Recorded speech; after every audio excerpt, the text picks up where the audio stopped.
Saya ingin ajak Anda berpikir dengan logika ya. Jadi kalau Anda punya logika, Anda pasti bisa mengikuti alur pemikiran yang akan saya sampaikan sebentar lagi. Sekarang gini, misalnya nih, bayangin Anda lagi datang ke sebuah dealer mobil. Mobil mewah, mobilnya fancy banget, yaitu misalnya Anda datang ke sebuah dealer Ferrari. Di Ferrari tersebut, Anda ngobrol nih sama salesnya nih. Anda tujuannya mau beli Ferrari ya, bukan cuma mau cuci mata gitu ya. Anda punya uang, Anda udah punya budget 5 miliar, Anda ingin beli Ferrari.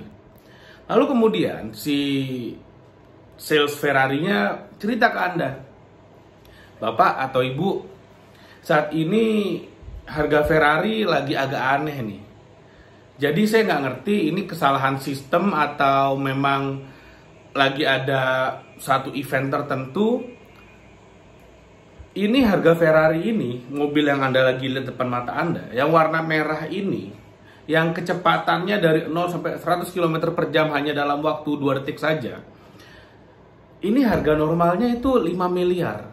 Tapi hari ini dijualnya cuman 500 juta. Jadi ada turun, ada diskon 90%. Jadi yang harga normalnya 5 miliar sekarang hanya dijual 500 juta. Lalu kemudian dia tanya, si salesnya nanya lagi pada Anda, Bapak atau Ibu bagaimana? Ini Ferrarinya bisa dicek. Ini adalah Ferrari yang betul-betul biasanya harga 5 miliar sekarang cuma 500 juta. Anda datang nih, punya budget 5 miliar, ingat, udah siapin budget 5 miliar. Pertanyaannya, Anda akan beli berapa itu Ferrari?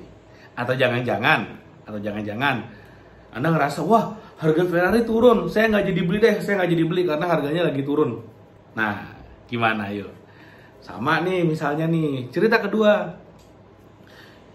Biasanya ibu-ibu datanglah ke sebuah butik gitu, ke apa namanya, factory outlet gitu kan, yang baju-baju branded. Factory outlet, datang ke sebuah toko pengen beli baju. Nah, udah tahu nih biasanya di factory outlet ini harga bajunya itu minim 2 juta. Wah, udah siapin uang 10 juta mau beli 5 pieces. Ternyata pas datang ke sana baju yang biasanya dijual 2 juta sekarang cuma dijual 200 ribu. Lagi ada clearance sale sebetulnya, lagi ada apa namanya? Lagi ada sale cuci gudang, ada sale macam-macam deh, liburan dan segala macam. Pertanyaannya, apakah Anda sebagai orang yang suka shopping, suka beli baju dan udah nyiapin uang 10 juta karena mau beli 5 pieces tadinya, begitu tahu harga bajunya turun jadi 200 ribu, apakah Anda akan kabur teratur? Apakah Anda akan mundur? Karena Anda ngeliat, wah kok harganya turun nih, wah saya kabur. Atau Anda akan borong, yang tadinya pengen beli 5, sekarang beli 50. Karena tuh budget harus dihabisin. Atau beli 50, berarti kan mau bisa beliin suami, bisa beliin anak-anak, bisa beliin orang tua, teman, sahabat, wah semuanya bisa dibeliin, sampai bos pun bisa dibeliin. Nah, untuk masalah shopping biasanya logika kita bener nih, ketika harganya turun ya kita borong. At least yang barang yang mau kita beli. Ketika harga barang turun, kita malah samperin, kita malah beli. Nah, tapi entah kenapa kalau kita bicara investasi saham, ketika harga saham itu turun, kita malah takut. Mestinya, misalnya kita punya Ferrari harga 5 miliar. Lalu kemudian satu hari dealernya bilang, Pak harga Ferrari Bapak, yang Bapak punya turun nih 500 juta nih. Ya beli lagi yang kedua, kalau perlu beli 5 sekaligus, jadi punya 6. Kan seperti itu. Karena Anda tahu ini Ferrari, kalau ini dijual di luar, ini ya tetap aja harganya bisa sangat mahal sekali. Nah, kalau kita bicara saham, kenapa kita tidak memborong saham-saham yang levelnya Ferrari yang dijualnya seharga bajai? Ya, tapi yang ada majority investor, bukan investor malah spekulan sebetulnya, karena tidak pakai logika gitu ya. Karena pakai perasaan, pakai feeling, pakai rasa emosi investasinya. Ketika misalnya nih pada saat COVID kemarin, wah ini udah clear banget. Pas COVID kemarin Anda bisa Google saham-saham misalnya Bank BCA gitu ya. Pada saat COVID kemarin itu turun sahamnya. sampai berpuluh-puluh persen. Kalau saya nggak salah ingat malah sampai 40%, 30 atau 40%. Nah, banyak investor, banyak spekulan sebetulnya, bukan investor ya, yang ketika harganya turun, mereka malah cut loss, mereka malah takut, mereka jual-jualin sahamnya. Sedangkan ada orang-orang yang begitu harga sahamnya turun, mereka happy banget, wah udah ngincar nih, wah BCA kapan lagi turun ini, mereka ambilin waktu lagi murah. Mereka sikat semua, karena harganya lagi murah, karena mereka tahu BCA ini adalah perusahaan yang engine-nya Ferrari, ini perusahaan bagus banget, sehat banget. Tapi harga sahamnya turun, lagi dijual harga bajai.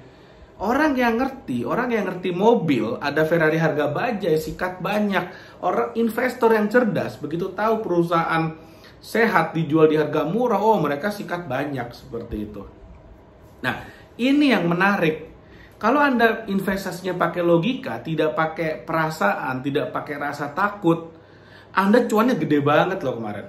Sekarang bayangin, harga misalnya 100.000, oke? Harga saham 100.000 ini contoh aja. Turun 40% ke 60.000. Lalu kemudian kembali ke harga normal saat ini, kembali ke 100.000 aja. Itu naiknya udah hampir 100%. Udah hampir 100%. Lebih tepatnya sekitar 70-an persen, 67% sekian. Bayangin, harga sahamnya nggak naik loh, kembali ke harga normal loh. Dari 100.000 turun ke 60.000, balik ke 100.000, itu cuan Anda sudah 67%. Banyak orang yang mengincar investasi cuannya gede, tapi begitu depan mata ada yang gede, mereka lewatin. Kenapa? Karena mereka takut. Karena mereka menggunakan satu emosi yang namanya fear and greedy. Takutnya dulu. Nah, begitu harganya udah naik baru greedy. Nah, tapi telat. Begitu harganya udah naik baru mereka ambil. Nah, telat, selesai. Nah, jadi kalau kita pakai logika, mestinya ketika ada kesempatan-kesempatan Anda bisa beli Ferrari di harga bajai, Anda borong semua. Tapi Anda perlu kecerdasan finansial untuk itu, untuk bisa melihat peluang itu. So, mudah-mudahan ketika kesempatan itu datang lagi, Anda bisa lebih bersiap, karena Anda udah ngerti cara kerjanya seperti apa. Kalau Anda ngerasa video ini bermanfaat, silahkan like video ini, dan share video ini, dan jangan lupa subscribe YouTube channel ini. Thank you, sampai ketemu lagi di video berikutnya.